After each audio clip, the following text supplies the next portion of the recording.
Bienvenue pour cette deuxième vidéo de la série CubeTrail. J'espère que la première vous a plu. La deuxième va être un petit peu semblable. On va aussi beaucoup dessiner. Au niveau de on se situe sur le parcours d'apprentissage. Donc, pour suivre cette vidéo, il vaut mieux savoir ce qu'est Kubernetes. Donc, soit avoir vu la première vidéo, soit vous saviez déjà un petit peu dans quoi vous mettiez les pieds en commençant ces vidéos. Et on va être sur une vidéo cette fois beaucoup plus technique, mais pas encore avec des choses que vous allez pouvoir faire vous-même. Ça va être encore assez technique, mais théorique. On va regarder à quoi ressemble un cluster Kubernetes et les composants qui sont nécessaires pour que Kubernetes fonctionne. Mais si vous êtes dans votre phase d'apprentissage, il va vous falloir cette session et les deux suivantes, c'est-à-dire la session sur les objets Kubernetes, pour savoir comment ça fonctionne, et ensuite sur kubectl, qui est l'outil qu'on va utiliser ensuite pour discuter avec Kubernetes. Donc, comme dit à la fin de cette session, vous allez savoir ce que c'est un cluster Kubernetes et de quels composants on a besoin pour faire fonctionner Kubernetes. Mais ça ne va pas vous aider à l'utiliser dans la vie de tous les jours, mais c'est des connaissances qui sont élémentaires pour ensuite pouvoir vraiment mettre les mains dedans et commencer à faire des choses avec. Donc, gardez la patience, même si à la fin de cette session vous vous dites, ok, c'était intéressant, j'ai peut-être compris une partie, mais qu'est-ce que j'en fais maintenant? Eh ben, allez aux sessions suivantes. Et à partir de donc dans 2 sessions, vous allez pouvoir, commencer à être indépendant et à jouer vous-même avec le cluster Kubernetes et à faire des choses vraiment intéressantes. On rentre tout de suite dans le vif du sujet et comme on va faire de l'architecture, bah, ça se prête bien à dessiner. Donc vous allez pouvoir encore profiter de mes super skills de dessinatrice et on va se dessiner un petit cluster Kubernetes. Donc si vous étiez présent à la session précédente ou si vous avez déjà une idée de ce qu'est un cluster Kubernetes, comme le nom l'indique, cluster, il va y avoir plusieurs quelque chose. Ces quelque chose, ça va être soit des machines virtuelles, soit des serveurs. C'est interchangeable. Je pense que dans la plupart des cas aujourd'hui en entreprise, ça sera sur des machines virtuelles, c'est plus facile à gérer, mais il y a sûrement encore des cas d'usage et puis des entreprises qui font ça directement sur des serveurs. Ça n'a pas d'impact. Moi, je vais sûrement dire souvent VM parce que dans mon travail, c'était toujours des VM sur lesquels Kubernetes fonctionnait, mais sachez que c'est interchangeable. Donc, on a un certain nombre de VM ou de serveurs qui vont constituer notre cluster Kubernetes. Je vais dessiner un là et trois en bas.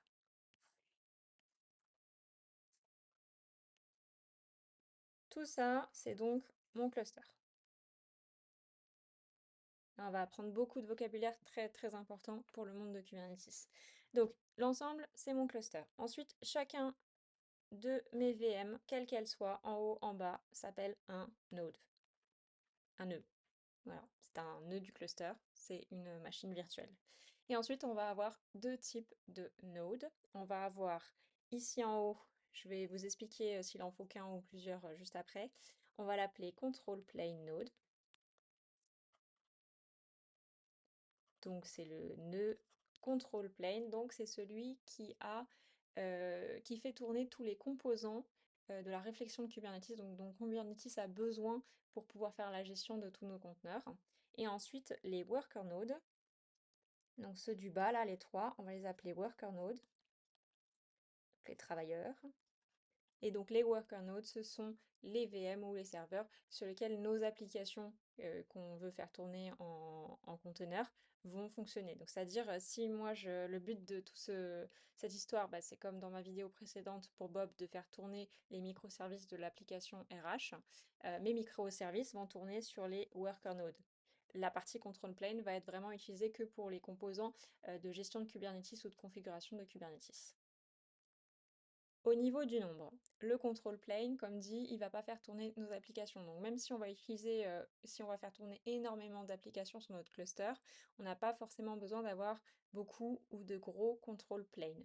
C'est plus peut-être de gros si vraiment on a énormément de choses qui tournent sur le cluster et qu'on a énormément de worker nodes. Mais de base, un control plane, c'est soit une VM, si on est une configuration de test par exemple, qu'on n'a pas d'obligation de s'il y a un problème que tout refonctionne dans la seconde. On peut très bien survivre avec un control plane, mais dès qu'on va être sur de la production, sur quelque chose qui doit être tout le temps disponible, on va être sur 3. C'est le plus fréquent, ces 3 control plane. Pourquoi pas 2, pourquoi pas 4? On va le voir au niveau des composants qu'il y a dans ce control plane. Il y en a un qui fonctionne mieux quand on est sur un nombre impair. Donc on va soit être sur 1, soit sur 3. On pourrait avoir 5, je pense que c'est très très rare. Je pense que c'est vraiment si on a des clusters, s'il y a des entreprises qui font tourner toutes leurs applications sur un seul cluster, qui ont choisi cette configuration-là, et qu'il y a vraiment énormément de VM. Dans ce cas-là, peut-être qu'on en a besoin de 5, mais c'est vraiment pas très fréquent. Le plus fréquent, c'est 3 pour tout ce qui est production. Et ensuite, au niveau des workers, bah là, il y a pas de règle. On pourrait en avoir que un, on peut en avoir 2, 3, 4, 5. Et je ne sais pas s'il y a une limite, il y a sûrement une limite théorique, mais on pourrait en théorie avoir, je sais pas moi, 80 worker nodes, donc 80 VM qui sont gérés par notre cluster. Donc on va maintenant regarder en détail ce qu'il y a dans chacun de ces nœuds. Mais là, si je finis mon dessin, du coup, donc vous l'aurez compris, hein, le control plane node, il va surveiller et agir sur tous les worker nodes qu'il a dans le cluster. C'est lui qui va donner les indications aux autres nœuds, aux autres VM du cluster. Alors, on va jeter un coup d'œil à ce qu'il y a dans un control plane. Hop, je vais mettre un petit peu plus bas. Hop, voilà. Donc là, je redessine juste petit zoom sur le control plane. Donc, qu'il y en ait un ou qu'il y en ait trois ou qu'il y en ait cinq, il va y avoir les mêmes choses qui tournent dans ce control plane. Tout ce que je vais dessiner ici, à part le tout premier, ça va être, ça va tourner dans les control planes sous forme de conteneurs. Alors, ce n'est pas une obligation. Il y a peut-être des distributions de Kubernetes, donc des entreprises qui fournissent une plateforme Kubernetes, qui vont faire tourner les choses sur le control plane en tant que juste process sur la VM, juste en tant que logiciel quelconque sur la VM. Mais comme bah, on est dans Kubernetes, qui est une plateforme qui permet de faire tourner des conteneurs, bah, dans la plupart des distributions Kubernetes, tout ce qu'on peut faire tourner comme conteneur, même au niveau des choses dont Kubernetes a besoin, et ben on va le faire. Donc à part le premier truc dont je vais vous parler tout de suite, tout le reste, même si je ne le redirai pas à chaque fois, c'est des conteneurs dans le control plane. Donc la première chose qui tourne sur un control plane s'appelle kubelet. Et donc kubelet, c'est le seul qui n'est pas un conteneur parce que c'est ce qui va permettre de démarrer les conteneurs sur le control plane. Donc c'est lui qui va communiquer avec bah, le runtime que vous utilisez pour les conteneurs. Donc par exemple runc ou containerd ou Docker, Docker Engine et va faire tourner les containers. Donc en fait, ça peut pas être un conteneur puisque c'est lui qui est responsable pour démarrer les conteneurs. Donc ça serait un serpent qui se mord la queue. C'est pour ça que ce tout premier composant qui est installé, euh, c'est un process qui tourne sur la VM tout simplement. Et ensuite, lui, il va permettre de créer tous les autres composants. Donc, ce composant va vérifier qu'est-ce qu'il faut qu'il démarre, va les démarrer et va aussi faire en sorte que les conteneurs ils soient en forme, qu'ils aillent bien. Et s'il envoie un qui va pas bien, bah, il va en recréer un. Donc, c'est lui qui va gérer cette partie-là, le kubelet. Ensuite, dans chaque control plane, on va avoir un petit container etcd. etcd, c'est la base de données de votre cluster. Et quand je dis base de données de votre cluster, ça n'a rien à voir avec les applications qui tournent dessus. Vous allez avoir vos applications avec vos bases de données PostgreSQL ou n'importe quoi que vous utilisez comme base de données dans vos applications. Ça n'a rien à voir avec etcd. etcd va être la base de données du cluster, donc savoir quels sont les objets qui actuellement sont censés être présents dans le cluster, quel est l'état du cluster. Donc ça va être un petit peu le cerveau ici, et tout va passer par etcd qui va être le lieu où on a toutes les données. etcd, comme on a vu qu'on peut avoir un control plane ou plusieurs, c'est ce composant-là qui va faire que c'est mieux d'être sur un système avec un nombre impair de control plane parce que comme c'est une base de données, si on a plus d'un control plane, on ne peut pas se permettre que on ait des versions différentes de la base de données d'un control plane à l'autre, parce que ça pourrait donner des incohérences. Donc on a toujours un control plane qui a un etcd qui est leader, donc qui va être celui qui va écrire et changer les données dans la base, et les autres, ils vont juste être là pour regarder, pour être sûr qu'on n'a jamais deux changements en parallèle et qu'on se retrouve dans un état qu'on peut plus gérer. Et donc la manière dont ils choisissent le leader, c'est etcd qui le fait lui-même, c'est un process qui s'appelle leader election, et ce process, il fonctionne très bien sur un nombre impair il va pas avoir d'avantage particulier sur un nombre pair, on va avoir plus de chances qu'il n'arrive pas à trouver le bon leader. Donc dans ce cas-là, pour ce composant-là, etcd, on va avoir un nombre impair de control plane. Une autre information que je peux vous donner, etcd, donc c'est la base de données, elle pourrait être extérieure au cluster. Elle pourrait ne pas être dans mon control plane. Je pourrais avoir mon cluster etcd qui est dans une machine séparée où il y a mes trois pods etcd ou même en process. Enfin, c'est très flexible. Ça pourrait être externe. Ça se fait parfois pour des cas particuliers. Mais c'est assez rare. Dans la plupart des distributions Kubernetes entreprises qu'on va fournir, dans la plupart des solutions Kubernetes, etcd fait tout simplement partie du control plane. Mais je voulais que ce soit dit, parce que je vais vous donner un peu toutes les options et les possibilités à chaque fois quand je vous présente un nouveau composant. Et donc, dans quelques cas particuliers, vous pourriez atterrir dans un cluster où vous dites, mais c'est bizarre, je ne vois pas de conteneur etcd dans mon cluster actuellement, bah, c'est qu'il est externe au cluster. C'est pas très fréquent, mais ça peut arriver. Donc voilà, je mets ça de côté, c'est juste une parenthèse. Chez nous, il est dans le cluster et dans tout ce qu'on va faire dans les prochaines sessions, il sera dans le cluster. Donc là, on va avoir une première communication hein, entre mes deux premiers composants. Le kubelet, une fois qu'il se sera réveillé, bah, il va faire démarrer etcd et ensuite bah, il va communiquer régulièrement avec etcd pour vérifier, ok etcd, quels sont les conteneurs qui sont censés être en train de fonctionner dans mon cluster et il va vérifier que les conteneurs correspondants sont bien créés. Donc etcd, par exemple, va lui dire, bah, maintenant, il va falloir que tu crées les composants suivants que je vais vous présenter. Donc deuxième composant très important, c'est le composant qu'on appelle Kube API Server. Tous les composants que je vous présente là, ils sont obligatoires, ils sont super importants. La différence majeure, c'est que Kubelet, s'il ne fonctionne pas, il n'y a rien d'autre qui peut fonctionner, puisqu'il n'y a pas de conteneurs qui peuvent démarrer. Et etcd, c'est très très grave s'il ne va pas bien, puisque c'est lui qui a la base de données. Donc s'il commence à être cassé ou avoir des incohérences, il n'y a plus rien qui fonctionne et c'est peut-être pas rattrapable, si vraiment il y a un gros problème. Alors que tous les autres composants que je vais vous présenter, si ils ont un problème, le cluster va avoir un problème. Le cluster va pas être super utilisable. Mais dès que ça va être réparé, dès que vous avez trouvé le problème et réparé les composants, tout va refonctionner comme avant. Alors que etcd, s'il y a un gros problème et qu'il y a des pertes de données, on peut se retrouver dans un statut complètement incohérent et dans ce cas-là, votre cluster, il est carrément cassé. Donc etcd, c'est, je dirais, le plus important à garder en bonne santé et à monitorer, à vérifier qu'il va toujours bien et qu'on fait pas de conneries dessus. Alors que les autres, bon, bah, ils disparaissent, on les recrée et puis ça continue, hein. Ils vont aller demander à etcd qu'est-ce qu'ils étaient censés être en train de faire et puis ils vont continuer leur travail tout simplement. Alors, Kube API Server, eh ben, c'est le point de communication de tout. C'est-à-dire que vous, en tant qu'utilisateur, quand vous allez parler avec votre cluster Kubernetes, vous allez parler au Kube API Server. Les différents composants, kubelet, etcd, etc., il va y avoir des échanges toujours avec le Kube API Server. Ça va presque toujours passer par là.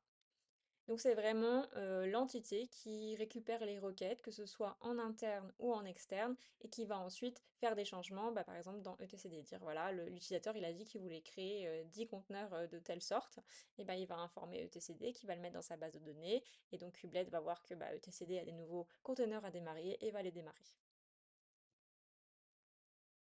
Ensuite, le dernier petit composant qui va rentrer en compte dans notre control plane, c'est kube controller. Donc lui, c'est un plusieurs en un. Kube Controller, ça va être votre contrôleur de tout ce qui est composants et objets de base de Kubernetes. Donc le Kube Controller, il va regarder ce qui se passe dans les TCD, ce que l'utilisateur vient de créer comme objet. Donc évidemment, il y a les containers qui vont être contenus dans des objets qu'on appelle des pods. On verra ça dans la session suivante. Et dans plein d'autres objets qui vont du coup manager ces pods et ces containers. Et le Kube Controller, il va regarder ce qui se passe dans les TCD et il va agir en fonction. Il va faire ça pour les conteneurs, les pods, les services, enfin toutes sortes d'objets Kubernetes qui sont là de base. Et il va aussi faire de même, par exemple, pour les nœuds. Donc c'est lui aussi qui va vérifier combien de VM j'ai actuellement dans le cluster. Est-ce qu'ils vont bien? Est-ce que je peux les appeler? Est-ce que je peux faire des choses dessus? Et prendre des mesures quand il y a un problème avec un des nœuds. Par exemple, s'il y a un des nœuds qui vient de casser, donc une VM qui est morte, et ben, il va regarder tous les conteneurs qui étaient dessus et du coup, les remettre dans le process pour les faire réinstaller ailleurs, vu qu'il y a une VM qui est tombée. Kube-controller, donc c'est vraiment un contrôleur de beaucoup de choses. On va le voir plus en détail dans les sessions suivantes, ça fait énormément de choses. Et celui-là, il fait tout ce qui est Kubernetes natif, mais on va beaucoup parler de contrôleurs parce que tout ce qui est objet qu'on va ajouter dans Kubernetes, ils vont chacun avoir leur propre contrôleur. Vous avez dit que c'était le dernier composant, mais non, j'en ai oublié un. Le dernier, c'est Kube Scheduler. Donc, si vous savez un peu parler anglais, c'est lui qui va programmer les pods sur les différentes VM. C'est-à-dire, moi, en tant qu'utilisateur, je vais lui dire, ben, comme notre ami Bob dans la session précédente, je vais lui dire, voilà, j'ai 4 microservices, j'en voudrais 2 de chaque. Donc, ben, installe-moi ces 8 containers quelque part sur les VM que tu gères. Et c'est le Kube Scheduler qui va regarder, bon, bah, où est-ce que j'ai de la place et où est-ce que donc je vais mettre ces différents pods. C'est lui qui va décider. Il va prendre en compte la mémoire, les CPU et aussi les informations qu'on lui donne. Parce qu'en tant qu'utilisateur, je peux dire, bah, moi, mes pods, j'ai besoin qu'ils soient sur tel type de machine avec tel OS ou qui a du GPU ou des choses comme ça. Et donc, c'est le Kube Scheduler qui va prendre ces infos en compte et donc programmer les conteneurs sur les différentes VM. Voilà, j'ai fait le tour des composants qui sont sur les control planes. Si vous avez des questions auxquelles j'aurais pas répondu, vraiment, il n'y a pas de questions bêtes, n'hésitez pas à les poser en commentaire et j'essaierai de vous répondre. Maintenant, on va faire un petit zoom sur un node, c'est-à-dire que je vais vous montrer deux composants, enfin un que vous connaissez déjà, mais un deuxième, qui sont sur tous les nodes, donc c'est-à-dire autant les control plane nodes que les worker nodes.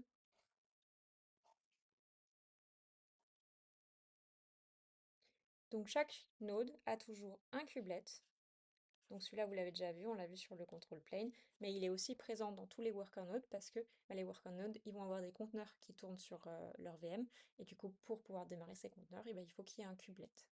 Et le deuxième composant qu'il va y avoir dans tous les nodes, c'est kubeproxy. Ça, on va pas en parler en détail. C'est quelque chose qui sert à la connectivité, à la partie réseau de notre cluster, parce qu'il faut savoir que bah, les conteneurs, comme ils sont répartis un peu aléatoirement sur les différentes VM, il faut qu'ils puissent communiquer entre eux. Il faut que, en fait, tout ce qui est dans le cluster puisse communiquer l'un avec l'autre comme, enfin, sans problème, quoi. Et donc ça, c'est kubeproxy qui va en partie faire le travail de ça. Mais si vous voulez savoir exactement comment kubeproxy fonctionne, il faudra venir dans la session sur le réseau dans Kubernetes. Une dernière chose aussi que j'ai pas notée là, mais qui est aussi importante, que ce soit sur le control plane ou sur les worker nodes, avant d'avoir le kubelet, eh ben, il faut quelque chose, il faut un logiciel, un outil qui sache faire démarrer des conteneurs. Donc ça, par exemple, vous connaissez sûrement Docker, vous en avez déjà entendu parler. Docker, c'est bien plus que juste le runtime, c'est bien plus juste que le truc qui fait tourner le conteneur. Il y a toute une gestion, il y a la partie image, etc. Donc Docker est toujours un standard sur la partie création d'images, par exemple, pour les conteneurs. Mais Docker, en tant que runtime, est de moins en moins utilisé au profit de choses un peu plus légères comme, alors, container runtime, je vais l'appeler. Container, je sais pas écrire. Container runtime. Et donc ça peut être, par exemple, les choses qu'on voit le plus en ce moment, c'est containerd ou runc. Et ça peut aussi être Docker Engine. Mais comme dit, Docker Engine est en train de perdre du terrain parce que c'est pas le plus optimisé, on va dire. Donc Containerd et Runc sont plus adaptés en général à des utilisations Kubernetes. Ce qui, je répète, hein, ne veut pas dire que Docker est mort. Il y a plein de choses de Docker qui sont pas le Docker Engine, qui sont toujours très très utilisées dans le monde de l'informatique. Et donc le container runtime, hein, c'est un process, mais c'est surtout un binary. Enfin, c'est du code que vous avez dans votre VM. C'est pas un container en lui-même, évidemment. Pour terminer, on se fait un petit tour de comment ça fonctionne de zéro quand je veux créer des conteneurs sur mon cluster. Comme ça, vous avez une image complète. Le seul qui va pas trop intervenir là dans notre petite histoire, ça va être le kube controller parce que il va, comme dit, contrôler énormément d'objets Kubernetes. Mais là, comme on n'a pas encore abordé les objets Kubernetes, on va pas parler de déploiement de services, etc., de choses un peu plus avancées qui vont être contrôlées par le cube contrôleur. Ça, on le verra dans la session suivante. Donc là, dans mon petit schéma, le cube contrôleur, il n'aura pas trop d'utilité, mais dans les sessions suivantes, on en aura beaucoup plus. Donc, je suis Bob. J'ai mes 4 microservices à faire tourner. Je veux faire tourner 4 conteneurs. Je vais donc parler avec le cluster à travers le composant pose cube API server. Je vous laisse essayer de deviner un petit peu quand même. Donc il va envoyer son message au cube API server qui dit je veux faire tourner 4 containers sur ce cluster. Le cube API server, la première chose qu'il va faire, c'est l'ajouter dans etcd. Parce que c'est la base de données de mon cluster qui doit toujours avoir toutes les informations les plus nouvelles sont dans etcd. Ensuite, on va avoir kube scheduler. Je crois que ça se dit scheduler. Kube scheduler qui va être en train de regarder ce qui se passe dans etcd et qui va voir, oh, il y a 4 nouveaux conteneurs qui ont été ajoutés qui n'ont pas encore de node sur lequel ils vont tourner. Donc lui, il va faire ses petits calculs et il va décider dans quel node chaque container va fonctionner et il va redonner l'information à etcd. Donc là, il va y avoir un échange. Ok, je vois qu'il y a 4 nouveaux conteneurs. Je réfléchis, on va les mettre là, là, là. Donc il va dire par rapport aux 3 nodes qu'on a ici, quel conteneur va où. Mais il va pas le faire directement. Il va renvoyer l'information à etcd qui va enregistrer en base. Ok, ce conteneur-là, il va sur ce node. Ce conteneur-là, il va sur ce node, etc. Ensuite, le suivant, on a nos petits cubelets partout. Les cubelets sur chacun des nodes vont envoyer des informations et récupérer des informations par rapport au control plane. Et donc vérifier aussi ce qu'il y a dans etcd. Et ils vont voir, ok, il y a des nouveaux conteneurs qui ont été ajoutés dans etcd et il y en a qui sont pour moi. Donc là, en fonction de ce que le cube scheduler il aura répondu, ils vont aller regarder lesquels sont pour eux.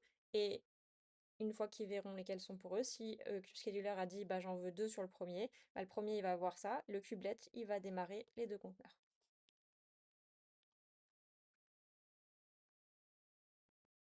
Voilà, pareil là sur le deuxième il y en a un, et sur le troisième il y en a un. Et ensuite les kubelets bah, ils vont surveiller que les conteneurs vont bien et qu'ils restent vivants, et s'il y a un problème, si par exemple lui il meurt, et ben lui il va informer le control plane qu'il y a eu un problème avec ce conteneur, et donc le redémarrer.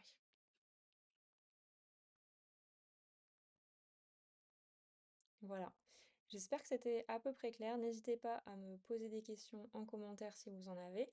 Et je vous encourage grandement, si vous êtes arrivé jusqu'à là, à venir à la session suivante où on va parler des objets Kubernetes. Grosse étape très importante. Et à la session d'après, on va enfin commencer à jouer avec un cluster. Allez, bonne journée!